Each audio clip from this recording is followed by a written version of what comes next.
E olha, essa semana muito se falou nos efeitos do isolamento social na economia brasileira.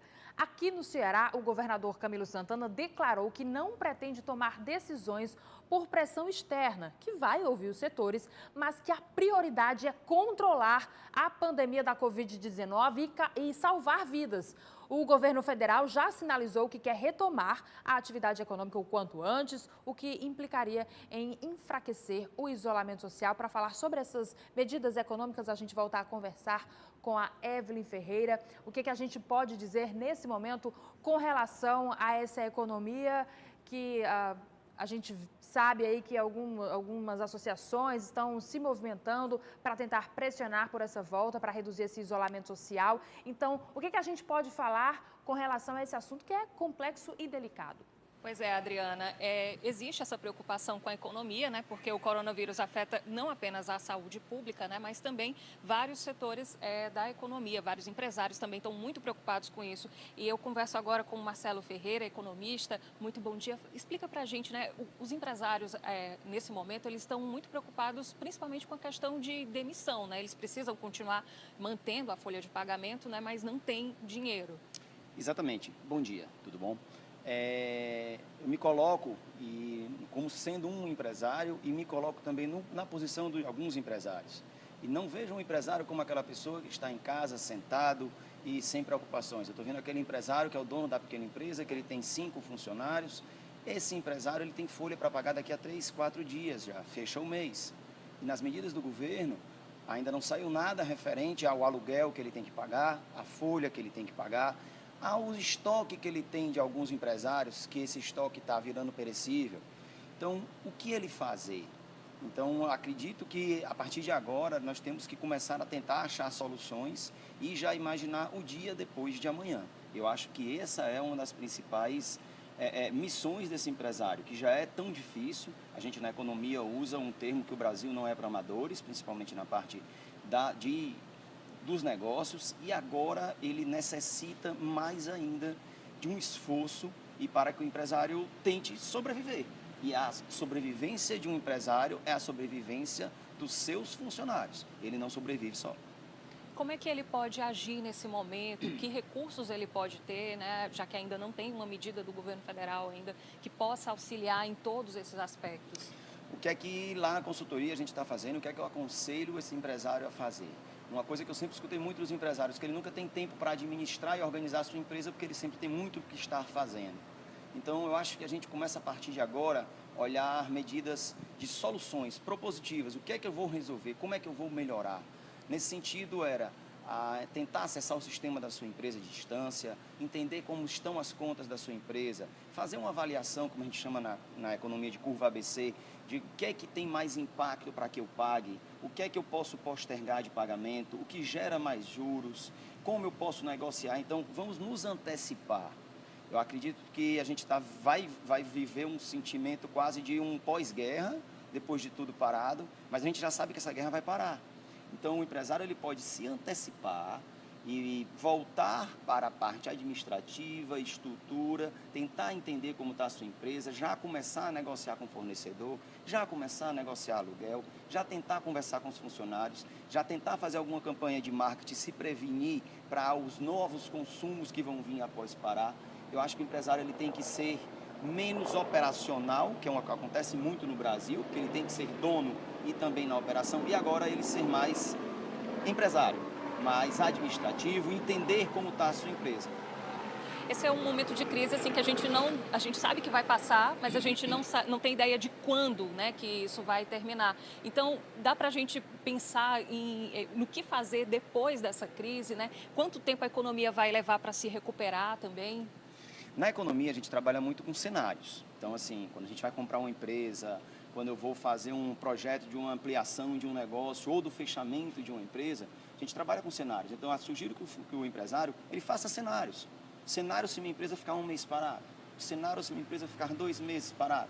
E aí, em cima desses cenários, ele vai definir algumas ações e começar a usá-las, a praticá-las. Eu acho que a grande importância é usar esse tempo para definir esses cenários. Esses cenários vão mudar. Então, se eu passo um mês, eu tenho que negociar um aluguel para jogar para 30, 60 dias e dividir. Mas se eu já for imaginar que eu vou ficar 2 meses, não é um aluguel para 30, 60. Eu tenho que dividir esse aluguel em 6 meses.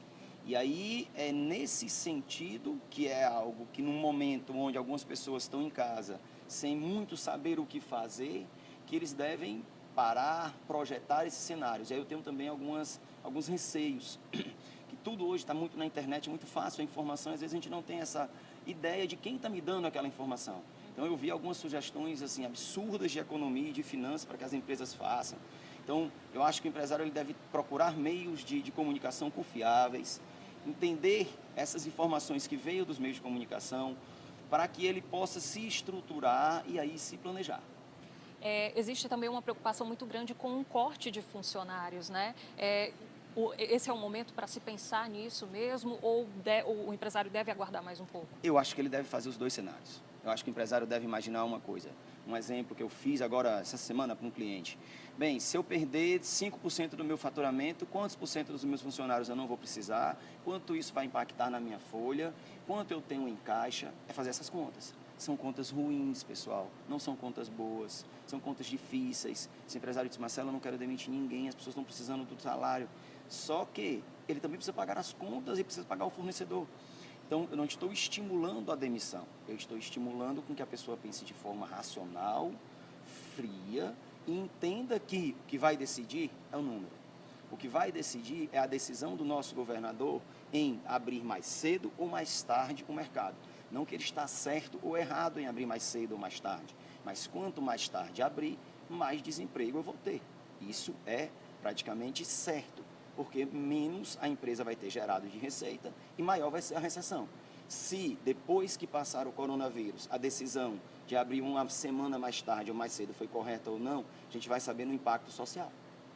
O impacto social também tem o impacto da saúde, né? Porque se abrir mais cedo, né, as pessoas podem ser contaminadas, tem risco de morte, né? Então fica dividido esse valor, né? O que vale mais, a vida ou a economia? Exatamente, eu acho assim, perfeito o que você falou. E eu acho que a vida sempre vai valer mais. Eu acho que a conta não é essa, o que vale mais a vida ou a economia. A conta um pouco é a vida hoje, que é emergencial, ou a vida depois.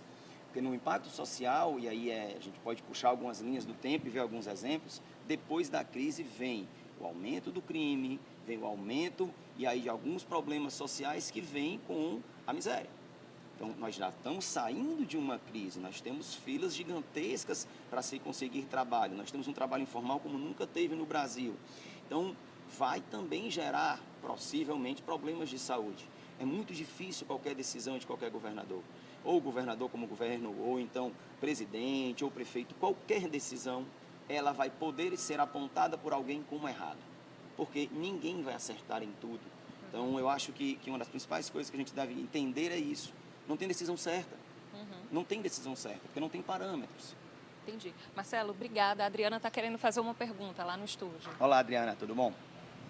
Olá, Marcelo, tudo ótimo? Muito obrigada pela sua presença aqui mais uma vez no Ceará no Ar. E eu gostaria de saber o seguinte, Evelyn, eu não sei se ele está com retorno, mas se não, você passa essa informação.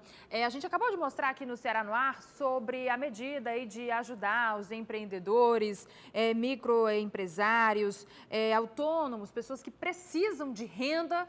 Como a gente já comentou aqui, o Fique em Casa ele é muito importante, mas para quem tem casa, mas aí os moradores de rua como fazem? E as pessoas que precisam trabalhar e precisam dessa renda para se manter, a gente sabe que é uma conta que não fecha inicialmente, essa da economia, essa necessidade do isolamento, mas eu gostaria de saber como é que ele vê essa medida de disponibilizar esses R$600, uma ajuda que pode chegar a R$1.200 para essas famílias, para esses trabalhadores. Qual a avaliação que o Marcelo faz nesse momento?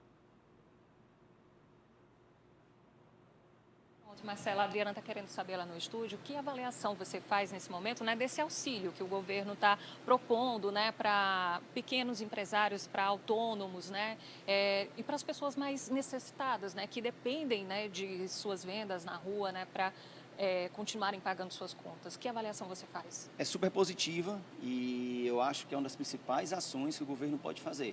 O que a gente tem que mensurar é quanto tempo essa ação vai ajudar. Então, se eu não me engano, é R$600, pode chegar a um valor de 1.200. Eu tenho que entender um pouco, esses R$600 chega quando na conta do seu Antônio? Quando é que ele vai chegar? Como é que o seu Antônio vai sacar esse dinheiro? E aí vão todas as pessoas que recebem por uma fila da Caixa Econômica ou lá da lotérica para sacar, e aí eu já estou indo contra a saúde, porque não pode ter aglomeração. Então, eu acho que nós estamos num momento que temos que ter uma linha, onde nessa linha a gente tem que traçar os objetivos e como as coisas vão acontecer. Porque informar que eu vou dar R$600, tudo bem, mas como é que ele vai chegar e durante quanto tempo? Acesse cnews.com.br, o portal de notícias da cidade.